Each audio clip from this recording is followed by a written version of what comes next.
Leave me alone. Can't you see I'm looking for something?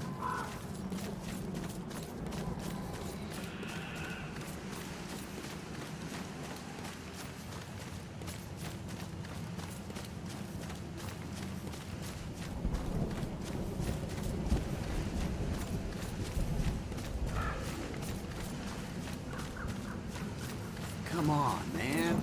It can't be that hard. Then you get over it.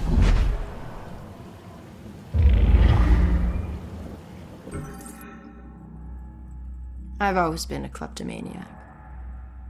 It's not that I was lazy or anything, I was just bored. Stolen goods were always more interesting to me.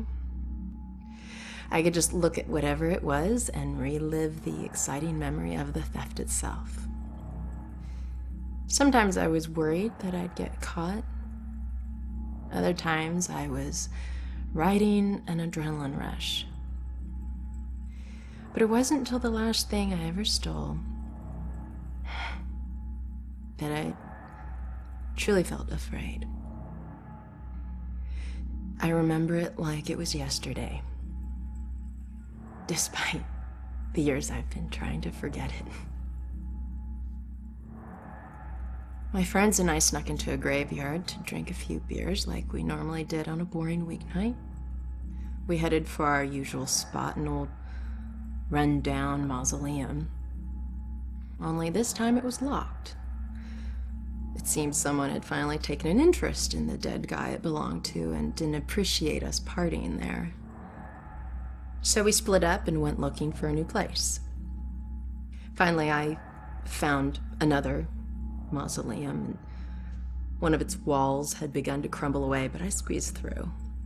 The inside looked the same as all the others, except for one thing. Lying there on top of the central tomb was a dusty frame that contained a wreath made of elaborately braided rope. Knowing that antiques were valuable, I took it. I figured I'd wait a week before selling it, in case anyone reported it stolen. So when I got home, I hid it at the top of my closet and went to sleep. That night, I had horrible nightmares of a dead-faced hag with rotting flesh. No matter how many times I woke up, she always found her way back into my dreams. Over the next few days, the nightmares got worse. I'd wake up only to find clumps of my hair missing and my scalp bleeding. I chalked it up to stress and feelings of guilt about stealing from the graveyard. So the next day I went to a pawn shop to sell the wreath and be done with it. I could feel a shiver run down my spine when the pawnbroker informed me that the wreath wasn't made from a rope at all. It was actually made from the human hair of a deceased loved one, as was customary in the late 1800s. I wanted the nightmares to stop, so I sold it to him. Unfortunately, it didn't work that way. Now, I spend my time trying to track it down, hoping to return it so I can finally get some sleep.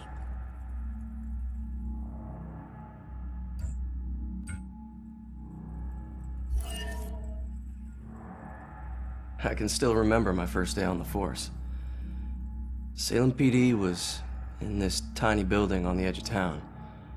It was old, crowded, and completely insufficient to handle the day-to-day operations. Protecting Salem was getting harder and harder. Finally, the city decided to convert the old armory into our new headquarters. And when we finally moved in, I couldn't believe how big and modern the place was. Not bad for one of the first buildings in Salem. Plus, it just felt right.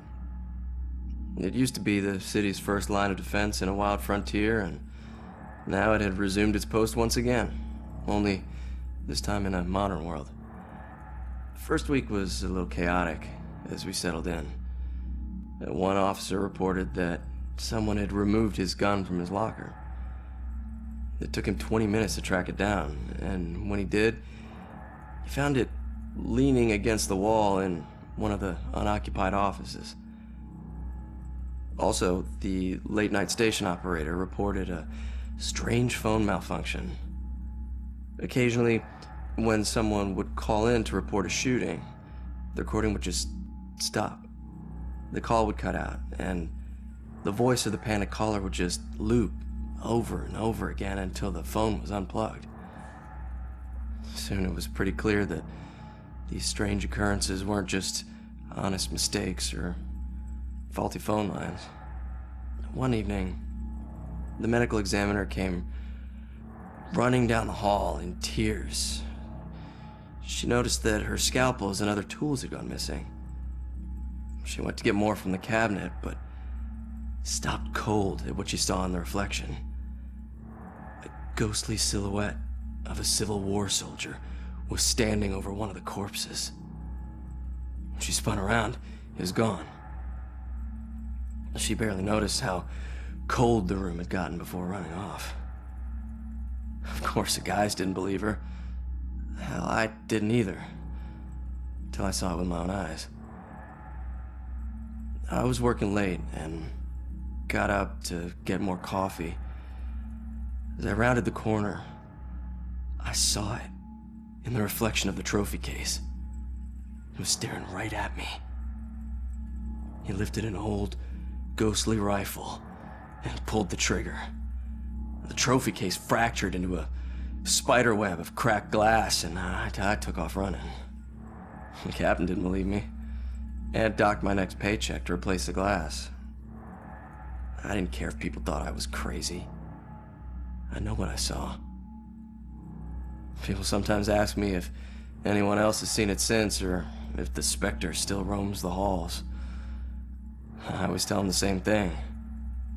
I wouldn't know. I transferred to Boston.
the shadows makes me jump.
hospitals.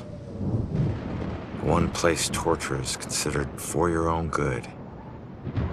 If their experiments ever succeed in restoring a person's sanity, they better hope it was at the expense of the person's memory.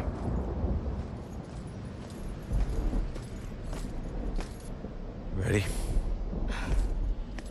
Relax, we're out of the graveyard. And into crazy town? A big improvement. People who see things nobody else can see end up living here. Not that crazy, come on. Okay, I'll help you get inside, but...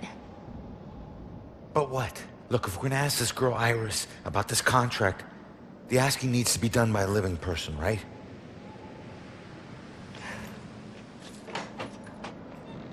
Just remember who opens the door for you, tough guy. Yeah.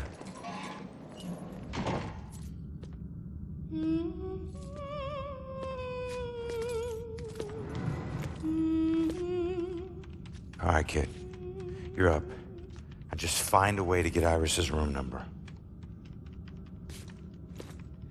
Hi.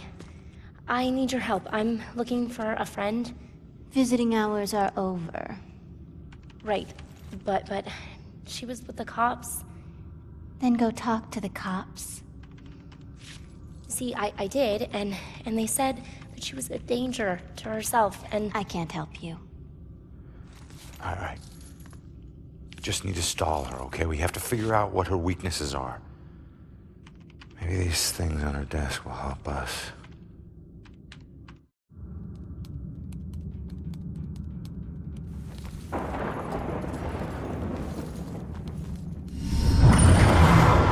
He's most likely a man of imposing size and stature.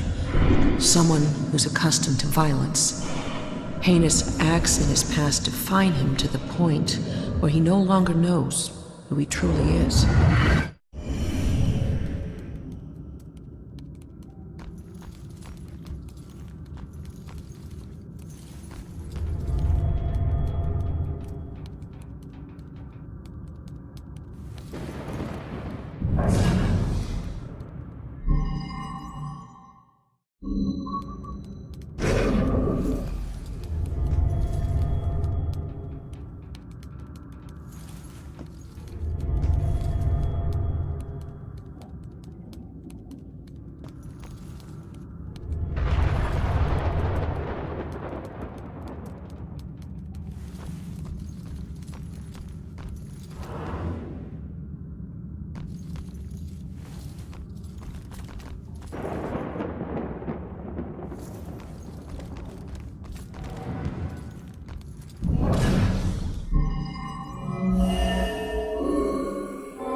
If you're okay, you're all I have left.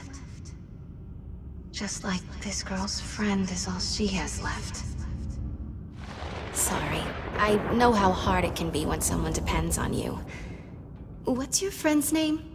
Iris, Iris Campbell. Yes. It looks like your friend Iris is here.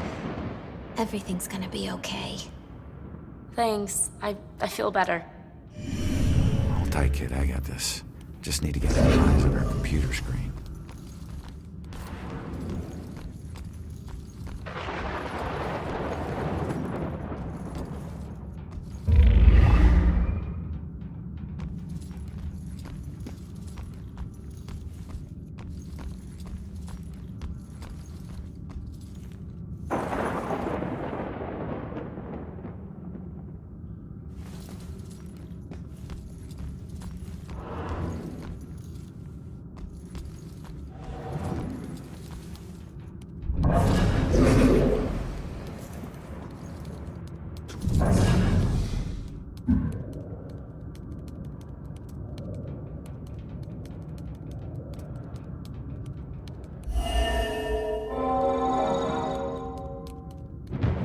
She's in room 216. We gotta find it quick, Joy. She's scheduled for electroshock.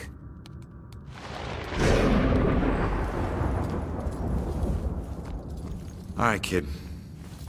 Coast is clear.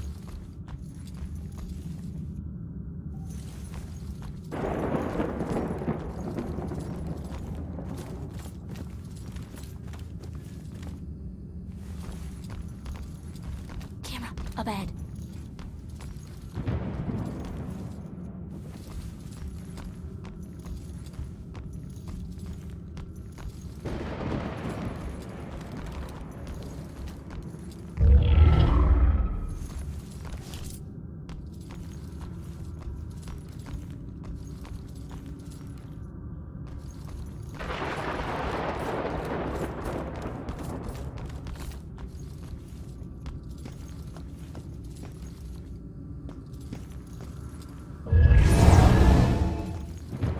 Iris is due for shock therapy in 15 minutes. Like, fry your brain shock therapy? Oh shit. Oh shit is right. Let's get moving.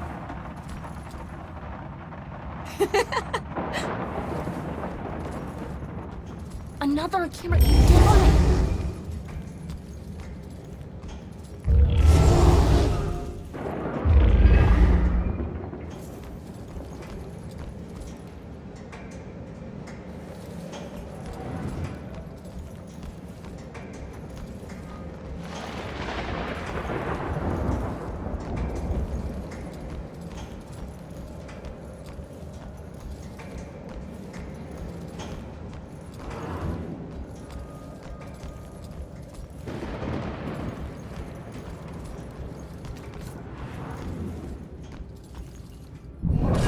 Mice can slip under doors, little cracks. It's all just concentration, discipline. I have time to practice.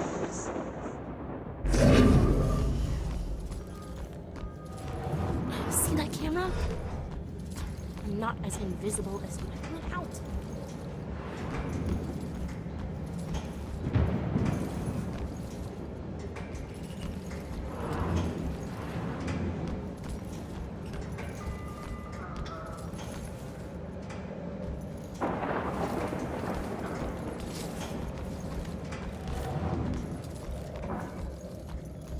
A cop got killed. Tonight?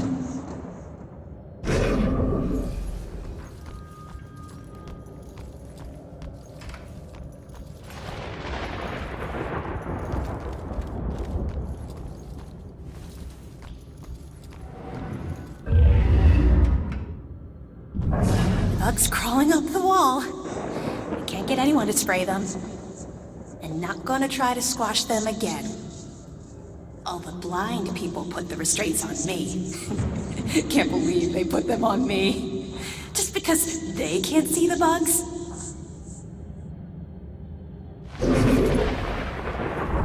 Why is it called antifreeze if it stops overheating?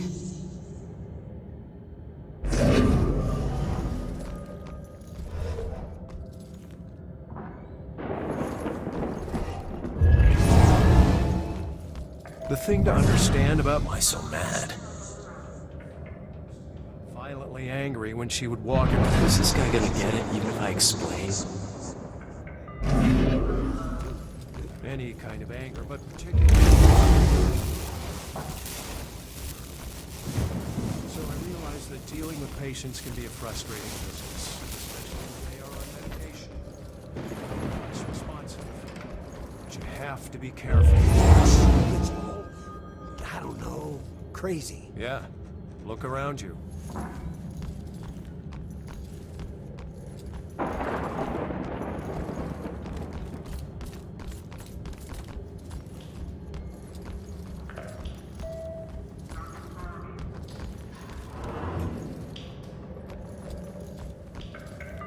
Go away.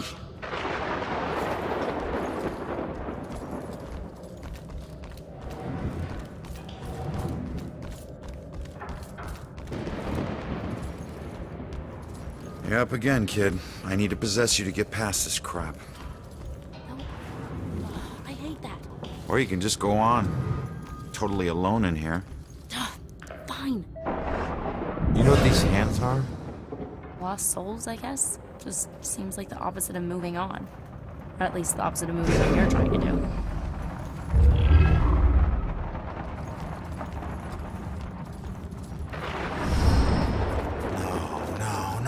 No. What do we do? All right, keep going. Get to Iris's room. No. We stick together. Joy, we don't have a choice. Now, I'll meet you there as soon as I figure out a way around this. Go!